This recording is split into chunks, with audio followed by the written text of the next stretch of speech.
아, 아, 네. 이어서 시작하겠습니다. 이번에는 이제 뭐 시험 뭐 이제 저희 강의 전반적으로 이제 GS 연기부터 3기까지 어떤 과목을 했는지를 이전에 제가 설명을 드렸으면, 이번에는 사실 2025년을 대비해서 전 과목을 다 어떻게 공부할지, 저희가 여러분들 제가 전제를 초시생이라고 했잖아요. 그러면은 1차 시험도 같이 봐야 되는 사람들일 텐데, 1차, 2차를 같이 동차로 준비해야 되는 사람인데, 전 과목을 다 어떻게 공부를 해야 될지 그 이제 계획이나 제 경험을 같이 여러분들이랑 나눠보면 좋을 것 같아서 그런 시간을 준비를 했습니다. 그래서 경영조직론에 국한되지 않는 그런 설명을 드릴 예정이에요. 그래서 저희가 사실 뭐 연기 1기, 3기, 1기, 2기, 3기 다 이렇게 1년의 과정을 뭐 다른 학원들도 유사하게 진행을 하시잖아요. 그래서 지금 이제 9월 달이니까 9월 달부터 이제 연기 시작을 하시죠. 예, 그래서 연기를 하시면서 저 같은 경우는 이때 민법이랑 사회보험법 1차 과목, 예, 그거를 일단 1회독을 같이 했어요. 그래서 강의도 그때 같이 돌리고, 예, 책 같은 것도 그냥 한 번씩 같이 볼 수 있게끔 12월까지 3개월에 걸쳐서 한 바퀴 도는 거를 목표로 했습니다. 그래서 노동법이랑 그 선택 과목으로 했던 경영학은 그냥 2차 과목을 돌리는 걸로 그냥 이제 가름을 했어요. 예, 그래서 노동법 같은 경우도 2차 과목을 준비를 하시다 보면 1차 과목에서 나오는 그 이제 조문이나 판례나 이런 것들이 많이 익숙하시거든요. 그래서 따로 이제 시간을 할애를 좀 덜 하더라도 합격 점수는 충분히 나온다. 그렇게 생각을 해서 저는 1차 시험 연기 때 민법, 사회보험법, 그리고 2차 전과목 1회독을 목표로 했었습니다. 그 다음에 1기로 들어가서는 1차 시험 공부를 그래도 좀 해야겠다는 생각이 들었어요. 그래서 1차 시험과 2차 시험의 비중을 저는 4대 6, 1차 시험을 4, 그리고 2차 시험을 6으로 분배를 해서, 예, 그 계획을 짰고요. 그러니까 저는 하루를 이렇게 아침에 저는 7시에 일어나서 점심을 무조건 12시에 먹고, 그 다음에 저녁을 무조건 저녁 8시, 18시, 6시에 먹었어요. 그 다음에 잠은 12시에 항상 잤습니다. 그래서 규칙적으로 생활을 했어요. 그래서 보시면은 하루가 여기 5시간, 여기 6시간, 여기 6시간이죠. 네. 전업으로 하신다고 치면은 17시간 정도 저는 썼어요. 근데 물론 제가 17시간 다 공부를 했냐? 그건 아니거든요. 한 10시간 정도? 10시간에서 한 11시간? 나머지 그러면은 시간들은 집중력이 좀 흩어지면 어쩔 수 없이 저도 이제 뭐 잠을 청하거나 핸드폰을 보거나 했던 시간들이었던 것 같아요. 그래서 이 하루를 세 타임으로 나눠서 저는 이제 뭐 4대 6이라고 했으니까 대략 한 요 이후에는 1차 시험을 공부를 했고, 여기는 2차 시험을 공부를 했어요. 예, 그래서 1기 때는 저는 이런 식으로 비중을 나눠가지고 시간으로 비중을 나눴다.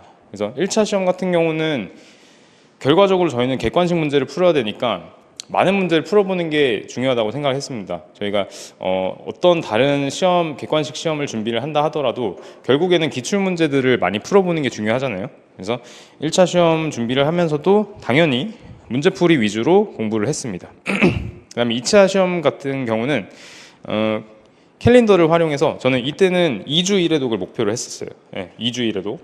1주 1회독이 생각보다 엄청 빡세거든요. 그래서 1기에는 이제 2주 1회독.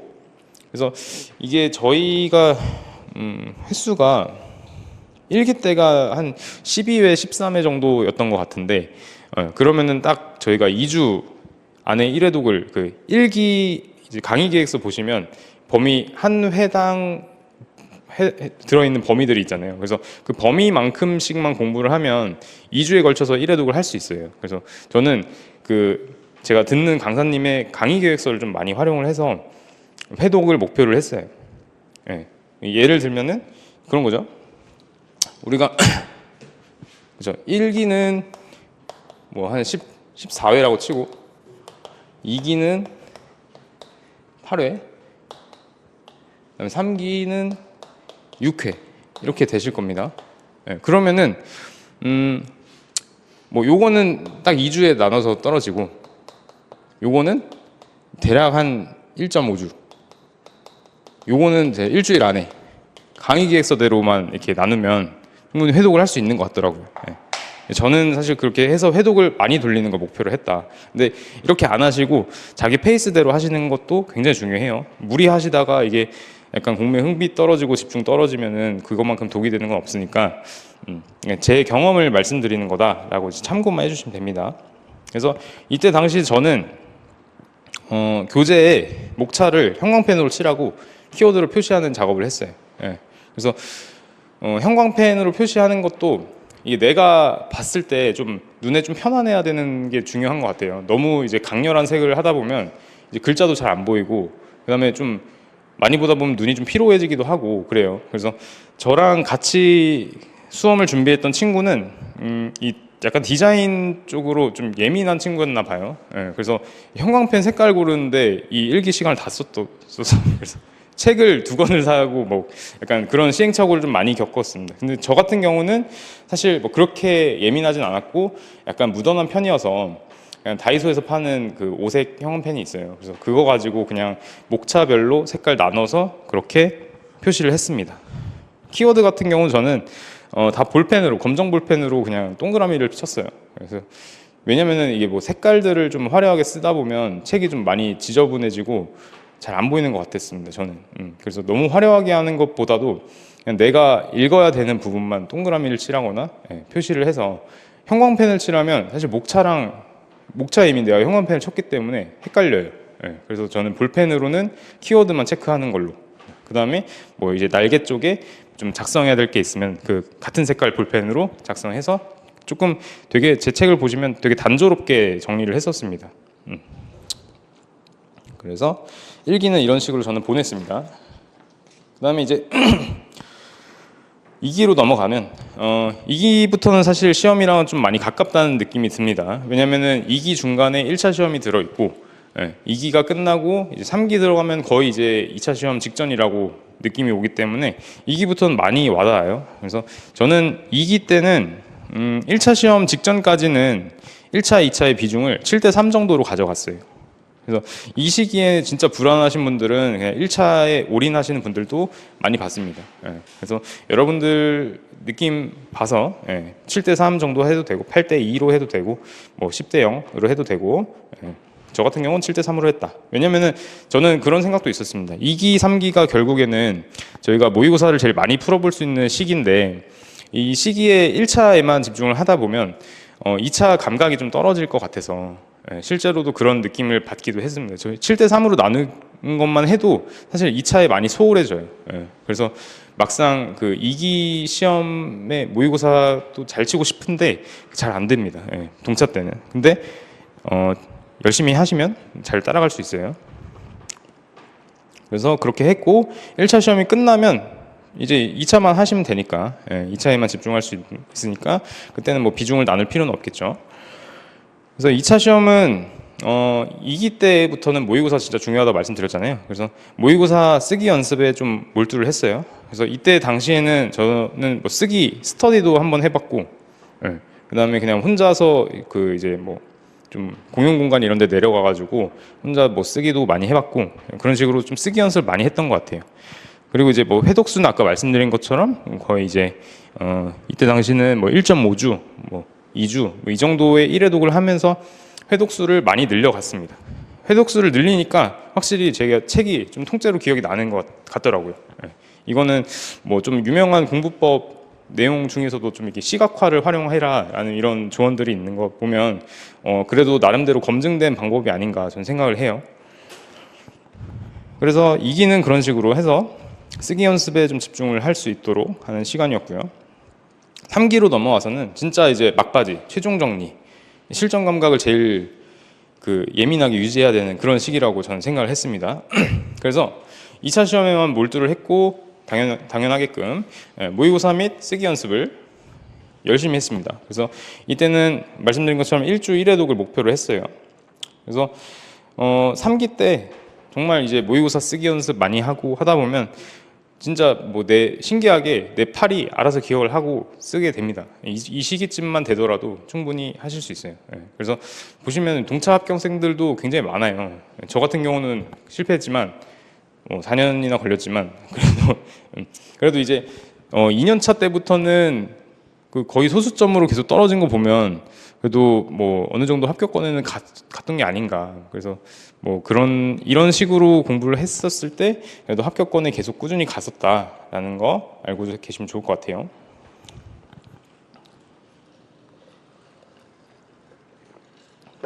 그래서 각 시기별로 1차 시험을 준비할 때, 2차 시험을 준비할 때 어떤 식으로 비중을 잡고 어떤 식으로 계획을 잡는지 얘기를 해봤습니다. 그래서 1차 시험을 같이 준비하시면 결과적으로는 1차 시험을 붙어야지 2차 시험을 볼 수 있잖아요. 그래서 1차 시험도 정말 작년 시험부터 이제 40문항으로 바뀌고 더 어려워졌기 때문에 잘 이제 신경 써서 잘 준비를 해주셔야 된다라고 이제 생각을 했습니다. 넘어가서 이제 과목별로 그러면은 공부를 어떻게 해야 되냐. 사실 제가 경영조직론 강의를 하지만 저 같은 경우는 30기 합격을 했기 때문에 그래도 비교적 최근까지는 수험판에 있던 수험생이었어요. 그래서 여러분들한테 뭐 다른 과목을 어떻게 공부했는지도 알려드리면 좋을 것 같아서 제가 오늘 뭐 경영조직론뿐만 아니라 다른 과목에 대해서도 한번 준비를 해봤습니다. 노동법 같은 경우는 결국에는 저희가 판례암기 싸움인 것 같아요.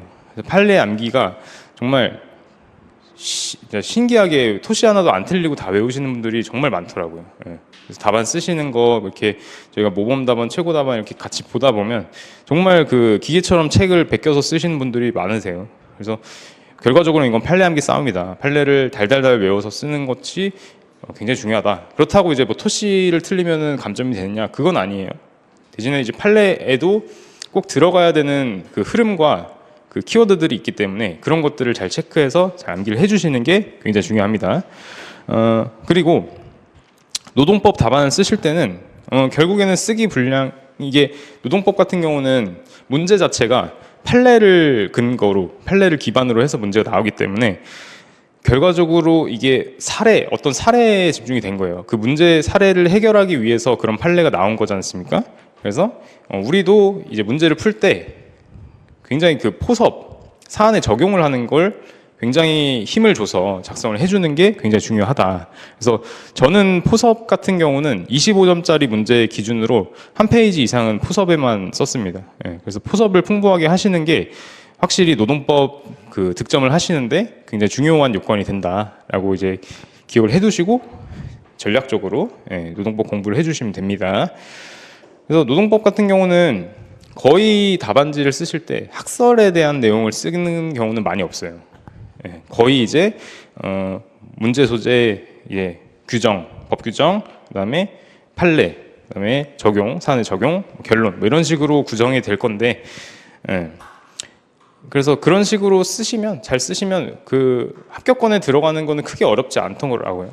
59점, 60점 정도는 수월하게 나올 수 있다라고 보시면 될 것 같습니다. 판례 달달달 외우는 게 관건이다. 중요한 관건이다. 다음은 이제 행정쟁소법. 행정쟁소법 같은 경우는 노동법이랑 조금 차이라고 하면 노동법은 어떻게 보면 그 법 체계가 행정쟁소법이랑 다르게 행정쟁소법은 이게 저희가 절차법이라고 표현을 해요. 절차법이라고 하는 거는 우리가 이제 행정소송이나 행정심판이라는 그 행정 절차를 진행하는 과정을 이제 법제화한 거라 보니까 아무래도 노동법이랑 그 느낌이 좀 달라요. 재질이 좀 다르다 해야 되나? 약간 그런 차이가 있어요. 그래서 행정쟁소법 그 과목의 취지 자체는 이 소송 절차, 심판 절차 그 흐름과 논리를 이해를 하시고 그 안에 들어있는 뭐 제도, 쟁점들을 조금 전반적으로 이해를 하시는 게 굉장히 중요합니다. 물론 여기 행정쟁소법에도 판례가 굉장히 많이 나와요. 그래서 판례 암기가 중요한 관건이 될 건데 노동법이랑 마찬가지로 역시 포섭에 힘을 줘라. 근데 이제 행정쟁소법 같은 경우는 학설 논리가 굉장히 많습니다. 그래서 학설에 대한 내용도 중요하게 공부를 해서 같이 써주시는 게 굉장히 중요하다. 문학 판검의 구조가 조금 두드러지게 나타날 겁니다. 그래서 다른 뭐 강사님들 수업 들어보시면 그런 특징이 있다는 거 아실 수 있을 거예요. 그다음에 이제 인사노무관리론으로 가면, 인사노무관리론은 제가 아까 이전 시간에 설명드린 것처럼 우리가 이제 회사에서 구성원들, 종업원들을 이제 관리하는 그런 이론이다라고 이제 보실 수 있잖아요. 그래서 종업원들을 채용했을 때부터 종업원들이 수행하는 직무에 대한 거, 그다음에 개발, 평가, 보상, 유지, 이직, 일련의 단계들에 대한 그 각각의 기능들에 포함되어 있는 여러 제도들을 배우실 겁니다. 그래서 그 제도들이 결과적으로는 저희가 한 큰 역시 마인드맵으로 그려볼 수 있어요. 그래서 지금 한번 그려보면, 제가 인사 과목 강사님은 아니지만 또 이제 결과적으로는 사람이 있고, 그다음에 직무가 있고, 그다음에 인사의 각각 기능들이 있잖아요. 확계, 평, 보, 유, 이가 있어요. 그래서 이렇게 해서 이렇게 이어지는 인사관리 과정이 된다라고 보시면, 이 큰 그림 안에 각각의 제도 안에 들어있는 여러 세부적인 제도들이 있는 거죠. 그래서 예를 들면 확보 안에는 모집부터 선발 이런 것들이 있을 수 있고, 개발 안에는 경력 개발, 교육, 승진 이런 것들이 포함될 수 있겠고요. 평가 같은 경우도 여러 평가 기법들이 당연히 포함이 되겠죠.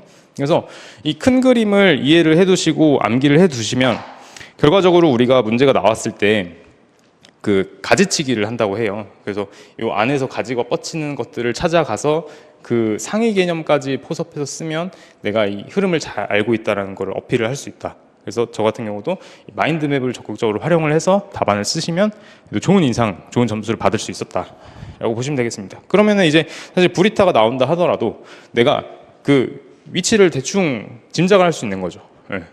그래서 대충 한 요 중에서 들어 있을 거니까, 딱 봐도 평가는 아니겠다 싶으면 유지에 들어갈 수 있는 거고, 유지 안에 있는 여러 제도들을 쓰시면 그래도 틀리진 않을 거다. 쟁점이 이탈하는 경우는 잘 없을 거다. 그래서 그렇게 꾸려서 답안 작성하시면 좋은 점수 받을 수 있는 것 같더라고요. 그래서 브리타 같은 경우는 아까 말씀드린 것처럼 경영학 과목이니까 일련의 그 문제와 원인과 결과 이런 식으로 작성을 해주시면 그래도 좀 예뻐 보이는 경영학적 글쓰기 답안이 된다. 기억해 두시면 좋을 것 같습니다. 다음은 이제 경영조직론, 제가 가르쳐 드리는 경영조직론 과목에서는 결과적으로는 개인, 집단, 조직 각각 수준에 따른 이론이랑 변수들을 이해하시는 게 쟁점이 되겠죠. 그래서 개인 안에서도 동기부여가 제일 중요할 수 있고요. 제일 많은 이론을 포함하고 있고, 각각의 변수들, 능력, 성격, 가치관, 태도, 정서, 직무 만족, 신뢰, 정의, 지각, 스트레스, 학습, 강화 이런 것들이 있고, 집단에서는 리더십이 조금 비교적 중요하고, 팀, 의사소통, 의사결정, 권력, 갈등, 협상 이런 것들, 여러 변수들에 대해서 이해를 하시는 것. 경영조직론은 상당히 각각의 이론들이 조금, 물론 이게 개인, 집단, 조직 이렇게 그림을 그릴 수 있긴 한데 약간 이론들이 조금 모듈화돼 있어서 그 모듈들을 하나하나 다 외워줘야 되는 과정은 좀 필연적으로 들어간다고 저는 생각합니다. 그래서 암기하는 비중이 조금 많이 중요하다, 그렇게 말씀드릴 수 있을 것 같아요. 그래서 조직 같은 경우도 조직 구조, 여러 상황 변수, 환경, 세계화, 정보화, 기술, 규모, 성장, 쇠퇴, 전략, 권력, 조직 문화, 조직 학습, 조직 변화 이런 것들, 여러 가지 변수들을 학습해서 각각의 이론들, 학자들 외울 수 있는 그런 것들이 좀 중요하다라고 보시면 되겠습니다.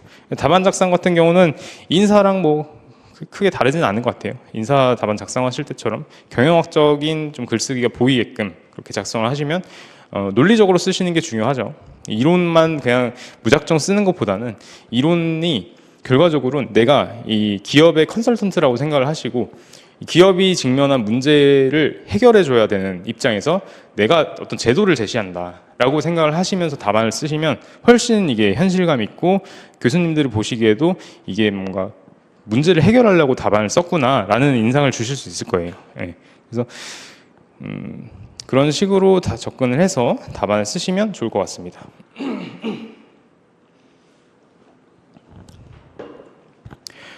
넘어가서 그다음에 이제 과목별 이제 공부 방법을 조금 알아봤고요. 이제 저희가 실질적으로 수험에 필요한 그런 내용들을 한번 얘기를 해볼 건데, 먼저 이제 스터디에 대한 질문들이 많으시더라고요. 스터디를 꼭 해야 되는지.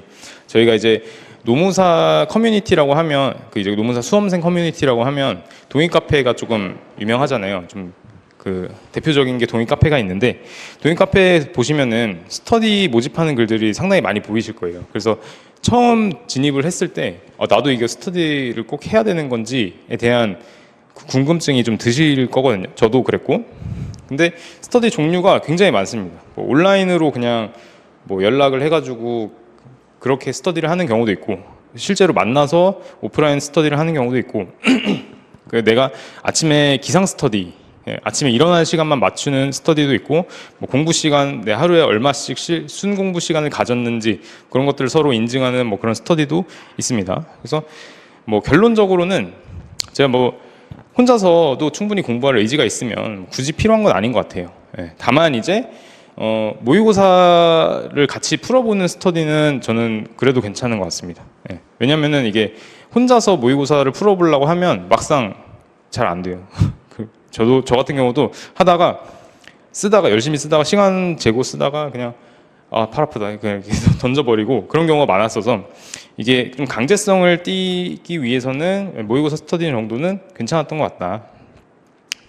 결국 저희는 좀 많이 써봐야지 답안이 조금 팔이 기억을 하니까, 조금 그 힘들더라도 많이 써볼 수 있는 기회를 갖는 건 중요하다. 그리고 이제 잠이 너무 많다 싶으면 기상 스터디도 뭐 나쁘진 않은 것 같아요.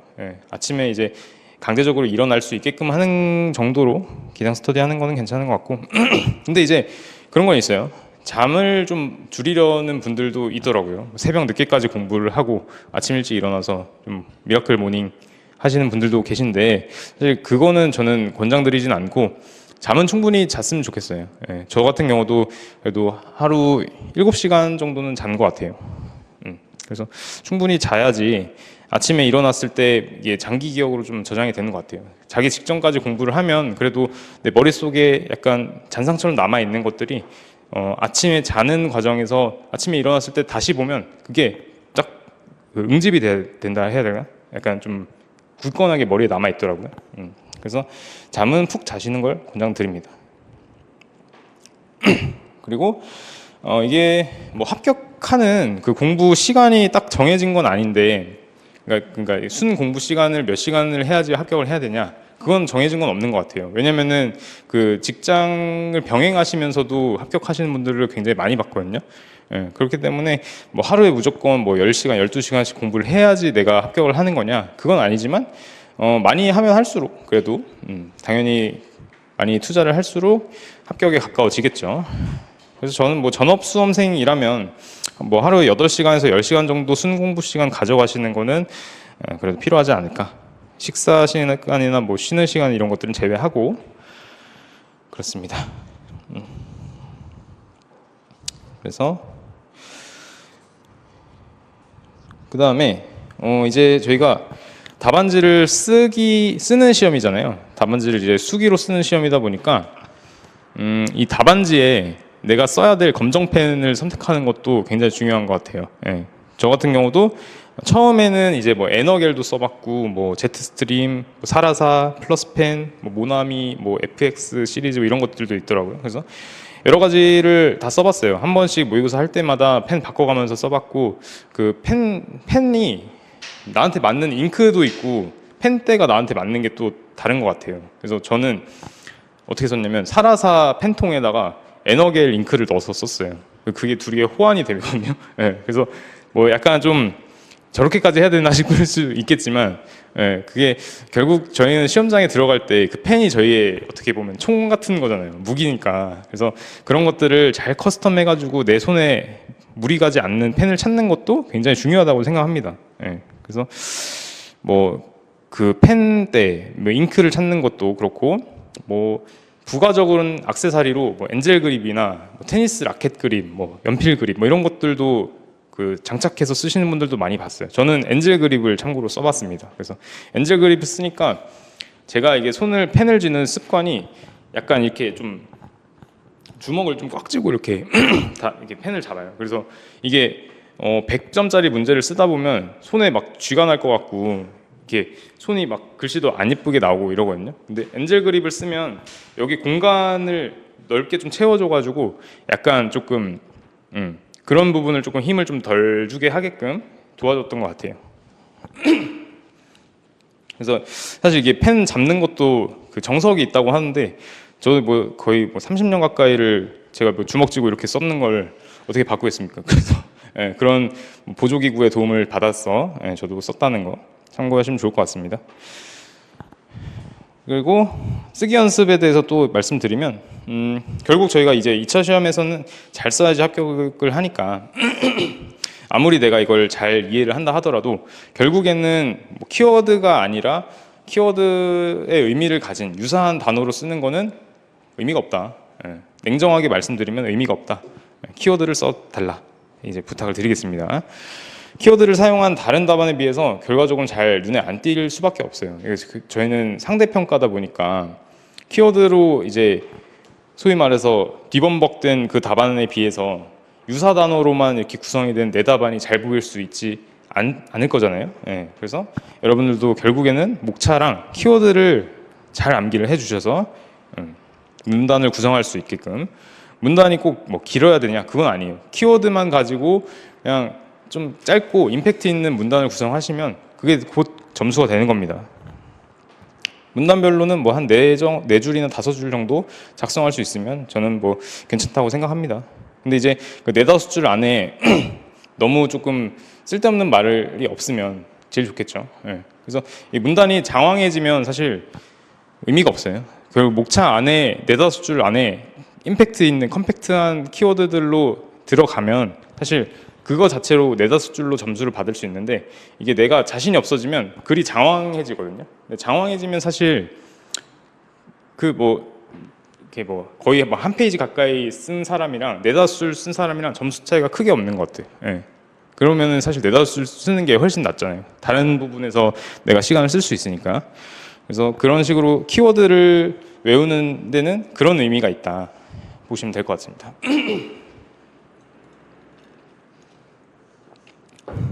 그리고 이제 수험 하시면서 이런 질문들을 많이 하시더라고요. 회독이랑 정독 중에 뭘 해야 되는지. 이제 정독이라 하면 책을 정말 꼼꼼하게 천천히 이제 하나하나 자근자근 씹어서 읽는 것을 정독이라 하면, 회독은 비교적 조금 빨리 넘어가면서 여러 번 이렇게 반복적으로 보는 거를 회독이라 하잖아요.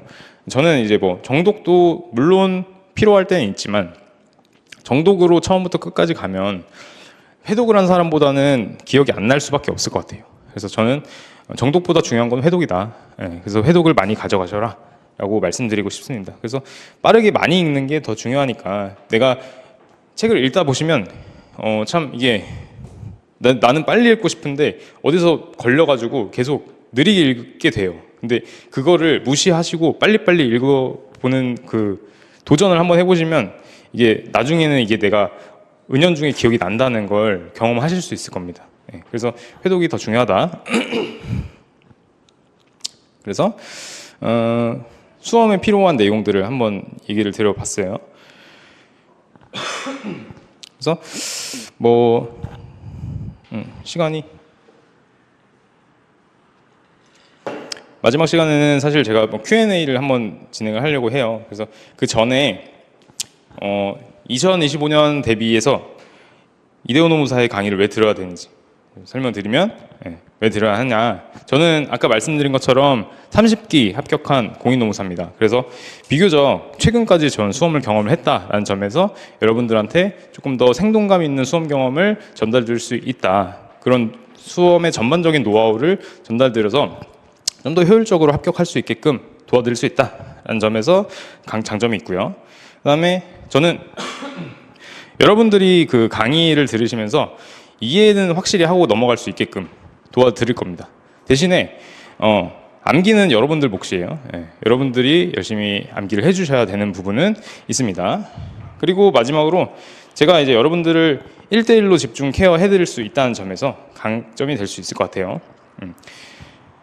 아무래도 이제 저희가 뭐 거의 멘토링 비슷하게 1대1로 진행이 되면 확실히 좀 집중적으로 케어를 받아서 내 답안이나 이런 것들의 어떤 부분을 보완해야 되고 공부법은 어떤 식으로 보완을 해야 될지 모호할 때 도움을 드릴 수 있다는 점에서 장점이 되지 않을까 싶습니다. 그래서 쉬었다 가긴 좀 애매할 것 같고 사실 질문을 좀 받아보면 좋을 것 같아요. 여러분들이 이제 수험에 처음 진입을 했다라고 이제 전제하에 수험을 준비하면서 어떤 부분이 궁금할 수 있을지 질문들이 많이 있으실 것 같은데 혹시 질문 있으신 분 계실까요? 네. 암기할 때 팁이요? 저는 이제 뭐 쓰기 연습이 확실히 암기 그 효과는 제일 좋은 것 같아요. 근데 이제 그 손목에 좀 무리도 많이 가고 많이 힘들잖아요. 그래서 저는 좀 입으로 암기를 많이 했어요. 그래서 그 뭐 판례 같은 것도 달달 외울 때 진짜 입으로 그냥 연불 외우듯이 중얼중얼 하면서 외우니까 안 보고 이렇게 해보고 맞춰보고 하는 게 조금 이게 시간을 좀 효율적으로 쓸 수 있다는 점에서는 좋았던 것 같습니다. 그래서 암기하는 게 쓰는 게 제일 좋긴 한데 좀 빠르게 편하게 할 수 있는 거는 입으로 외우는 거. 네. 다른 질문 있으실까요? 네. 뭐 판례를 쓰신다고 하면 저는 사실 개인적으로 판례는 좀 똑같이 쓰고 싶은 욕심이 있었어가지고 그 똑같이 쓰는 거에 목적으로 해서 그렇게 썼었던 것 같아요. 근데 이제 대체적으로 전반적으로는 이제 모의고사 문제가 있으면 그 연습 문제 같은 게 있잖아요. 그래서 그거를 그 답안 실제 구성처럼 비슷하게 꾸려서 써보는 것도 중요한 연습이 되는 것 같아요. 네.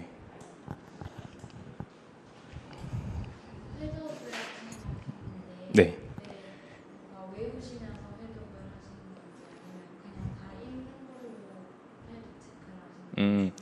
회독 같은 경우는 저희 그 수험서는 교수전은 보시면 이게 약간 수험에 적합하진 않은 교재예요. 사실 저희가 근데 수험서 같은 경우는 강사분들이 이제 어떻게 보면 답안에 바로 쓸 수 있게끔 구성을 해주신 거거든요. 그래서 그 안에 그 제가 넘어갈 때 좀 빨리빨리 이렇게 넘어가면서 약간 답안 구성이라고 생각을 하고 전 넘어갔어요. 그래서 뭐 예를 들면 한 쟁점이 나오면 그거를 25점짜리 답안이라고 생각하고 빨리빨리 그냥 그 목차랑 키워드랑 이런 것만 보고 훌룩훌룩 넘어갔던 것 같아요. 네.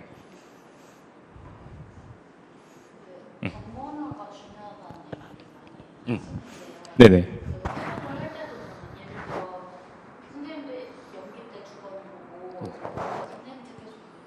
네네.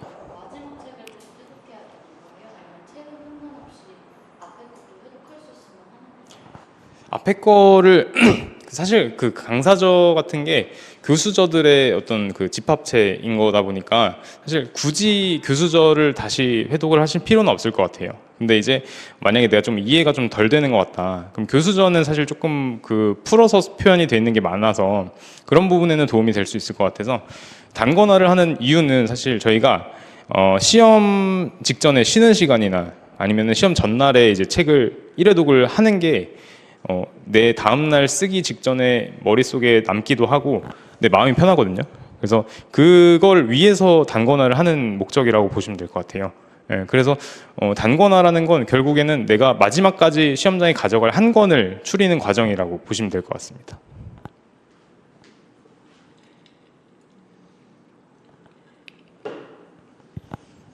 또 질문 있으실까요?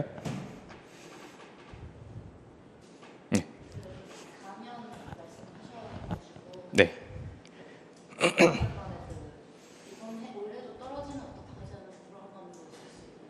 그렇죠. 아, 네.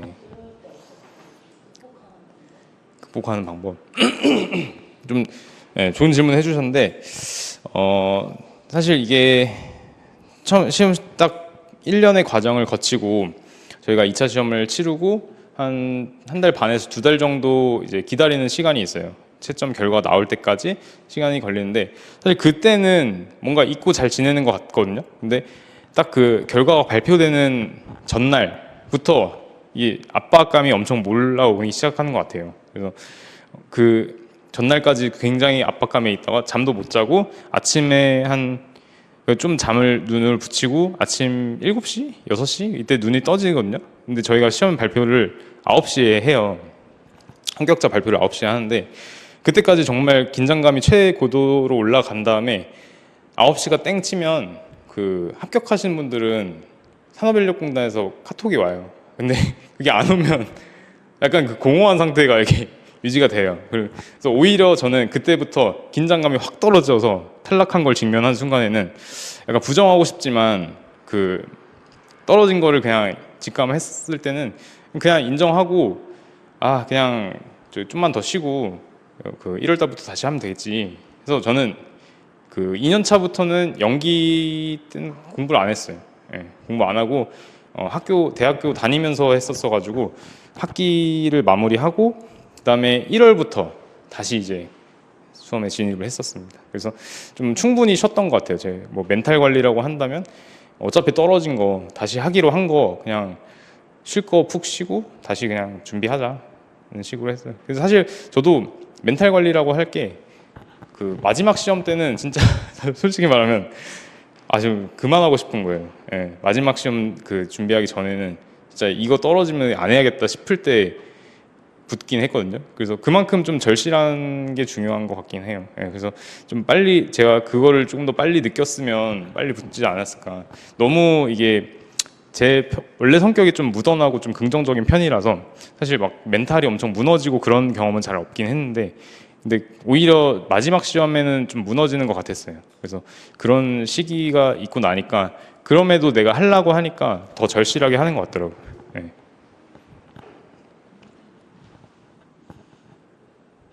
질문 없으신가요?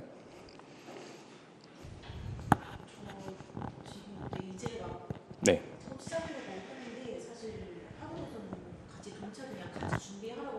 네. 전업으로 하시는 거예요? 지금 좀 상황이 심하게 돼서 하긴 하는데 네. 하게 되는 상황이 나중에 발생할 것 같아가지고 지금 듣기 들으니까 약간 좀 마음이 네. 너무 막 이렇게 하기가 두 개를 같이 뭘 하긴 좀 힘든데 일단 해보라고 얘기를 해주시더라고요. 네. 그렇게 시작을 해야 된다고. 동차로. 일단 그런 마음을 가지고 그렇게 해야 된다고. 그건 맞는 것 같아요. 근데, 예, 예. 근데 저희가 약간 뭐 수험생들마다 진입하는 시기도 다를 수도 있고 각자 사정이 다 다르잖아요. 그래서 어떤 분들은 정말 그 연기 시작하는 9월부터 시작하시는 분들도 있고 조금 늦게 이렇게 마음을 먹어서 뭐 1월부터 시작하시는 분들도 있고 좀 시기가 좀 다르긴 한데 저는 그런 것 같아요. 저 같은 경우도 처음에 시작할 때 9월부터 시작을 했어요. 그래서 9월에 시작하면서 그래도 그 동차로 합격하는 걸 한 목표로 시작을 해봐야겠다. 저는 그때 학교를 다니면서 했어가지고 어떻게 보면은 그 나름 병행을 했던 건데 내가 이제 동차로 좀 붙을 만큼 이렇게 좀 몰두를 해 보면 그 다음에 유예로 시험을 볼 때도 그래도 2차는 어느 정도 감이 생기지 않을까라고 생각을 해서 그렇게 저도 준비를 했고 아마 이제 학원에서도 그렇게 말씀을 해주신 게 한번 제대로 2차 시험 준비를 해보시면 만약에 한번 떨어진다 하더라도 다음에 진입을 하실 때 그래도 부담은 없던 것 같아요. 예, 금방 그 본 궤도에 올라가는 게 처음에 준비할 때보다도 훨씬 단축된 시간으로 준비를 할 수 있었던 것 같습니다. 예. 그런 취지라서 저도 뭐 말씀드리자면 그냥 만약에 조금 어려우시더라도 동차로 준비를 목표를 하고 준비를 하시는 걸 권장드려요. 예. 그럼 1차랑 2차를 동시에 같이 강의 다 듣고 이렇게 하신 거예요? 사실 저는 1차 과목 강의는 민법이랑 사회보험법만 들었어요. 예. 그래서 왜냐면 1차 노동법, 1차 경영학까지 다 듣기에는 강의 듣는 게 사실 힘들잖아요. 이게 앉아서 가만히 이게 강의를 듣는 게 그래서 저는 뭐 물론 배속으로 막 듣기도 했지만 너무 힘들어가지고 그냥 노동법이랑 경영학 같은 경우는 어차피 2차 과목 준비하면 겹치는 부분도 많아서 내가 굳이 뭐 강의를 안 들어도 되겠다라는 생각이 들고 대신에 이제 문제는 좀 많이 풀어보자 라는 생각으로 해서 만약 강의 보는 게 너무 좀 그렇다 부담스러우다 하시면 저는 문제를 좀 많이 풀어보는 걸 권장드려요. 1차든 2차든 2차도 저희가 모의고사 문제, 기출 문제는 많이 있으니까 예, 풀어보는 게 사실 강의 듣는 것보다 훨씬 낫다라고 보시면 될 것 같아요. 1차 문제풀이 때문에 네. 지금까지 기출이 좀 쉬웠는데 작년이랑 올해부터 좀 많이 어려워졌다는 거 해가지고 네. 너무 어려워졌는데 그럼 기출을 네. 이전 기출을 푸는 게 사실 의미가 좀 없어졌잖아요. 그런 경우에는 어떤 문제를 더 풀어야 돼요? 전시춘 에센스나 이런 걸 풀어야 돼요? 그 전시춘 교수님 그 에센스 교재도 사실은 기출 문제로 만들어진 책이잖아요. 그래서 저는 근데 그래도 기출 문제가 더 중요한 것 같아요. 예. 결국에는 뭐 거기 나오는 지문들이 저희가 문항수가 많아졌지만 그 안에 활용된 지문들은 이전에 나왔던 기출 문제들 그리고 문제은행에서 이렇게 출제되는 것들이 많이 겹친다고 저는 생각을 해요. 물론 이제 난이도 조절은 뭐 다른 조항들로 뭐 다른 이제 지문들로 하겠지만 그렇기 때문에 기출 문제를 많이 발라놓으면 저희가 발라놓는다는 표현이 많이 이렇게 맞이를 해보면 경험을 해보면 이게 뭐 난이도가 그래요. 예, 뭐 기출 문제를 많이 풀어보는 건 저는 좋은 것 같아요. 그래도 이전에 나왔던 문제들이 뭐 이제 40문항으로 바뀌고 난이도가 높아졌다 하더라도 의미 있는 문제들인 것 같습니다. 예. 지금 직장인이고요. 네. 50대 후반이. 네. 제가 이제 모의사 시험을 한번 준비해야겠다 이렇게 했더니 집사람이 그 합격해서 못 쓸 수 있겠어요 그러더라고요. 어떤가요? 뭐 개업해서 뭐 현업이나 뭐 이런 거 물어보시는 거죠? 뭐든. 예. 그래서 안 그래도 그 부분도 궁금해하실 것 같았는데 저는 이제 그 합격하고 사실 저희가 진로라고 할 수 있는 게 뭐 이제 어떤 기존의 노무법인의 채용 노무사로 들어가는 것도 있고 회사 기업에 그 기업 노무사로 들어가는 경우도 있고 그리고 자기가 직접 개업을 해서 개업하는 노무사가 될 수도 있어요. 근데 저는 사실 기업에 들어가 본 적은 없습니다. 예, 이후에 그래서 채용 노무사로 있어보고 그다음에 개업해서 개업 노무사로 있는데 그 안에서도 사실 내가 하고 싶은 일들이 좀 정해지면 분야는 정말 많은 것 같아요. 그래서 예를 들면은 뭐 산재 업무를 좀 집중적으로 해볼 수도 있고 아니면 뭐 컨설팅이라는 것도 영역이 뭐 저희가 HR 컨설팅이라고 해서 인사관리 제도 체계들을 좀 구축해주는 그런 컨설팅도 있고 뭐 요즘에는 산업안전관리 쪽으로 해가지고 뭐 중대재해처벌법이나 뭐 이런 쪽으로 대응할 수 있게끔 뭐 제도 체계를 마련해주는 컨설팅도 있고 상당히 저희가 들어갈 수 있는 게 많거든요. 뭐 임금관리, 임금체계 컨설팅도 있고 그 외에도 저희가 할 수 있는 거는 뭐 급여관리, 뭐 급여 아웃소싱이라고 해서 뭐 중소기업 같은 데는 그 격리 직원이 혼자 뭐 급여 관리나 이런 것들을 하다 보니까 부족한 부분들이 많아서 근로기준법이나 뭐 법에 준수할 수 있게끔 저희가 도와드리고 있고 그다음에 뭐 노동 사건이 발생했을 때 뭐 임금체불이나 뭐 기타 부당해고 뭐 이런 사건들이 발생했을 때 저희가 이제 사건을 대리해주기도 하는데 뭐 현업에 들어오시면 하실 일 많으실 거예요. 예.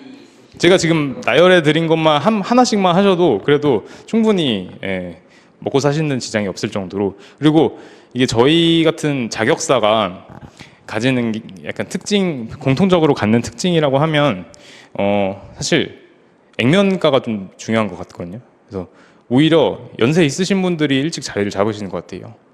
왜냐면은 아무래도 좀 젊어 보이는 전문가한테 맡기는 것보다는 이게 약간 연륜이 있어 보이는 분한테 맡기는 거를 더 신뢰하시는 분들이 있기 때문에 그래서 저희 그 동기 노무사님께서도 50대에 합격을 하셨어요. 한 12년 정도 준비를 하시고 늦게 합격을 하셨는데 이전에는 이제 학원에서 강사를 하시다가 다른 일을 하시면서 병행해서 준비를 하시다가 50대에 합격하셨는데 지금 엄청 잘 운영을 하고 계시거든요.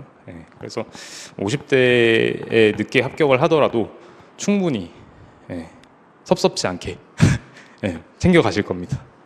그래서 꼭 합격하셔서 필드에서 만나 뵐 수 있기를 바라겠습니다.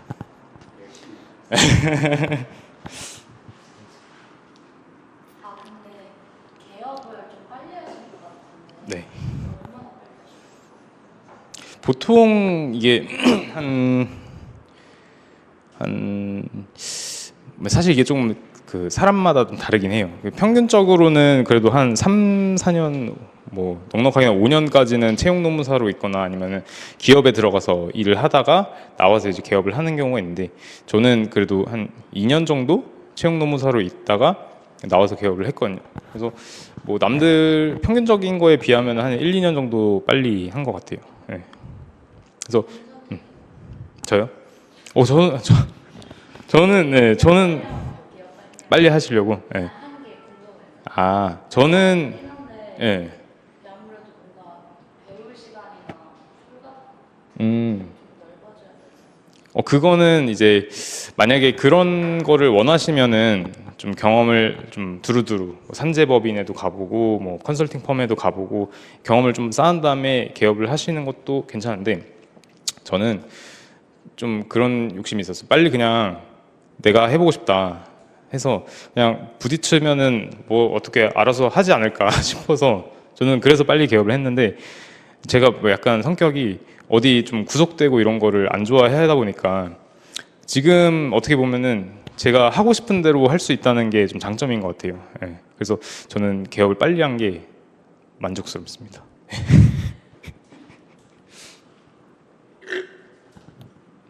합격자 연령을 평양하고 있잖아요. 네, 네네, 연령이 하나는 뭐 그렇다고 이해가 되는데 성적에 네. 여성이 너무 많아서 아, 놀랬거든요. 네. 이게 제가 알기로는 기존에 노무사한테 남자도 많은 상황이었는데 이게 요즘에 이렇게 트렌드가 바뀐 건가요?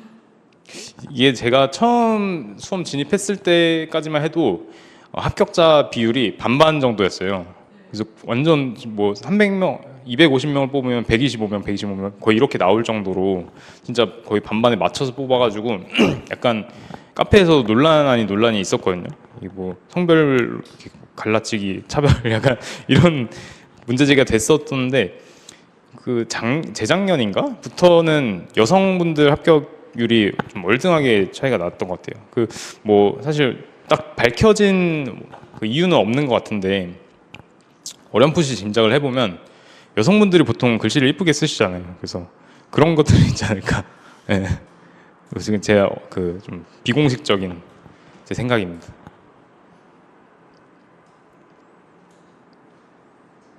네. 두 번째에 대한 질문인데요. 네. 교수님 오시기 전에 다른 의원이 수업을 준비해서 넘었는데 그분께서는 예를 들어 이렇게 분설형으로 문제가 나오면 네. 물음 1 앞에 소문을 놓고 또 마지막에 뭐 시사점 같은 거 결론 자료를 또 빼서 작성하는 걸 알려주셨거든요. 네. 혹시 서론 결론인 걸 빼고 적어도 괜찮아요? 그리고 제 거 보시면 안 적혀 있지 않아요? 네. 저는 안 썼어요. 네. 저는 서론 결론은 꼭 필요한 건 아니라고 생각을 해요. 네. 왜냐면 저희가 그 답안 쓰는 게 다 이제 쓰는 거 하나하나가 다 점수로 이어져야 되잖아요. 근데 서론이랑 결론은 우리가 보통 그 글을 쓸 때 기승전결이라고 하잖아요.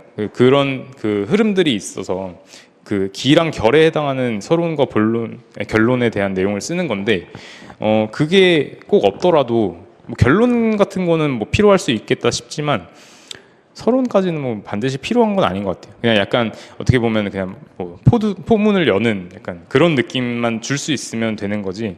뭐 무조건 막 그거를 막 한 단락을 꼭 채워 써야 되냐? 그거는 저는 아니라고 생각. 개개인마다 좀 특성이 다른 거라서 저는 안 쓰고 저는 붙었습니다. 그럼 혹시 16페이지가 안 되고 네. 12페이지가 만약에 나오면 거의 탈락이 확정인가요?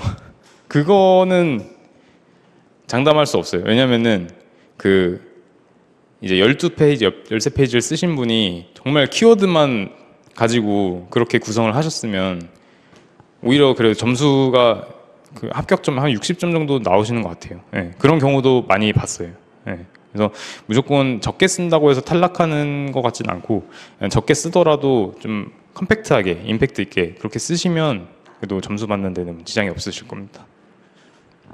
저도 사실 필속이 그렇게 빠른 편이 아니라서 그래서 16페이지 쓰면은 진짜 기적이고 보통은 한 14페이지, 15페이지 이렇게 마무리를 했던 적이 많았어요. 근데도 뭐 그런 과목 중에서도 합격권 점수에는 충분히 나왔으니까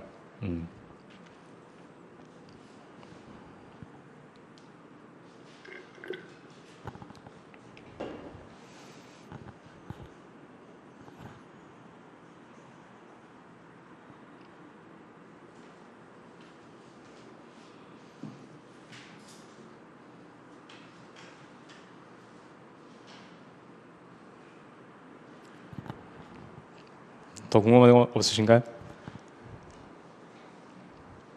네, 그러면은 뭐 사실 제가 뭐 따로 그 질문을 받았던 것 중에서도 이렇게 말씀을 드리면 그런 것도 있었어요. 손목 관리법 어떻게 하냐 그런 것도 있거든요. 손목 관리법이 사실 좀 별거 아닌 것 같지만 굉장히 중요하거든요. 왜냐면 이게 내가 1년 동안 혹사시켜야 되는 거다 보니까 손목으로 좀 고생하시는 분들도 많이 봤어요. 그래서 그 저희 고시촌 가보시면 손목에 다 아대나 이렇게 하고 다니시는 분들 굉장히 많으실 거거든요. 예, 저도 이제 그 약국에서 파는 손목 아대 보호대 같은 게 있어요. 그래서 손목 여기 이렇게 엄지 손가락까지 감싸 쓰는 게 있는데 그거를 뭐 답안을 쓸 때 착용한다기보다는 평소에 그냥 생활할 때 쓰고 답안 쓸 때는 빼서 썼거든요. 왜냐면 이게 딱 잡아주면 생각보다 힘이 잘 안 들어가서. 근데 평소에 그거를 해놓으면은 약간 이게 너덜너덜하진 않아가지고 그런 것들 이게 안 하면 좀 너덜너덜 해주는 그래서 손목 관리법 굉장히 중요하고요. 그래서 뭐 침 맞으러 다니시는 분들도 많이 봤고 그래서 여러분들 쓰기 연습을 많이 하시면은 손목 좀 관리도 잘 해주셔야 될 것 같아요. 그리고 저희 시험이 덧붙여서 여름에 시험을 치다 보니까 아무래도 마지막까지 이제 시험에 준비를 할 때, 최종적으로 준비를 할 때는 제일 더운 시기잖아요. 8월 중순, 8월 말 뭐 이렇게 되니까 그게 그때 당시에 체력이 너무 이렇게 퍼지는 경우가 많더라고요. 그래서 퍼지지 않게끔 영양제 같은 거 잘 챙겨 드시고 보양식 같은 거 삼복 동안 잘 챙겨 드시고 그렇게 준비를 하시는 게 굉장히 중요한 것 같아요. 저는 그래서 처음에 생동차 때 사실 그 뭣도 몰라서 그 이제 자취방에서 준비를 했었었는데 저는 이제 방에서 삼계탕을 해 먹었어요. 그래서 그래가지고 사실 그렇게 할 시간에 삼계탕 사 먹고 공부를 했으면 그때 붙었을 수도 있는데 아무튼 이제 뭐 건강 관리도 필수다라고 이제 보시면 될 것 같고 그리고 이제 뭐 전업으로 준비하시는 분들 같은 경우는 이제 뭐 고시촌 생활이 필수냐 뭐 이렇게 물어보시는 분들도 많이 있더라고요. 근데 고시촌 사실 여기는 고시촌이랑 조금 거리는 있긴 한데 근데 그래도 이제 뭐 버스 타고 들어가서 이용할 수 있다는 점에서 뭐 가깝게 하고 그리고 고시촌에 있는 방들이 그래도 시세가 좀 저렴하잖아요. 그래서 저도 고시촌에서 공부를 했었어요. 고시촌에는 그래도 스터디 카페나 뭐 독서실 이런 것들이 많이 있어가지고 그래도 그 동네 자체가 공부하는 분위기는 잘 형성이 되어 있다는 점에서는 전 집중하기는 좋았던 것 같습니다. 그래서 뭐 그런 분들도 많이들 궁금해하셔서 답안 준비를 했고 그리고 이제 뭐 운동을 했냐 이런 질문도 많이 하시더라고요. 그래서 저는 운동을 뭐 헬스장 다니면서 열심히 한 건 아니고 그냥 하루에 턱걸이만 했어요. 턱걸이만 그냥 한 80개 정도 하고 80개 정도 하고 근데 이제 뭐 그거를 해서 뭐 이렇게 체력이 길러지는 건 아닌데 근데 이제 약간 좀 이렇게 활성화 시켜두면 그 정도만이라도 그냥 뭐 거기 도림천을 걸으시는 분들도 많이 있고 그냥 사실 그냥 조금의 운동은 필요한 것 같아요. 체력 관리하는 데 있어서 체력이 있어야지 좀 집중도 되니까 그래서 운동을 너무 안 하는 거는 저는 권장드리지 않고 적당한 운동은 해주시면 좋을 것 같다. 그리고 이제 뭐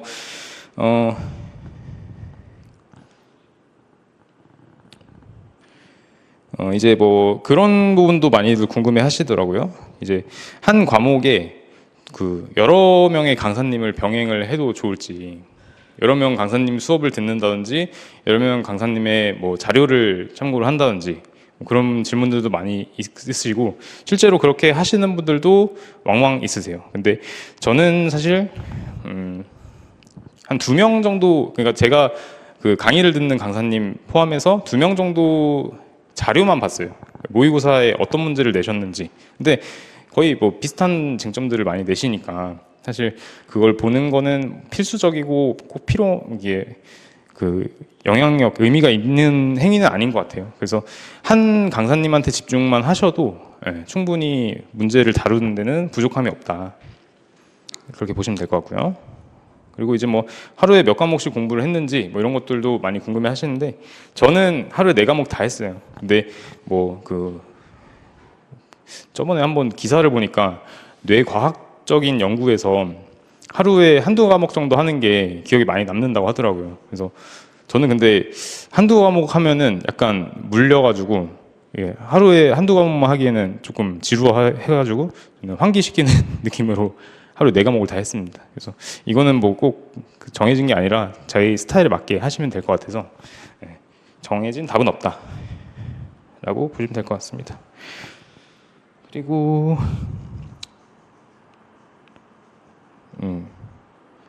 그리고 사실 저는 뭐 오늘 실무적인 부분도 궁금해 하실 것 같아서 생각을 좀 했는데 뭐 아까 질문도 많이 해주셨지만 더 추가적으로 궁금하신 거 있으면 편하게 물어봐 주시면 될 것 같아요. 그래서 지금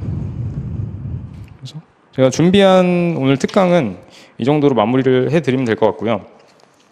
저한테 이제 개인적으로 궁금하신 거, 강의 관련해서 궁금하신 거 있으시면 여기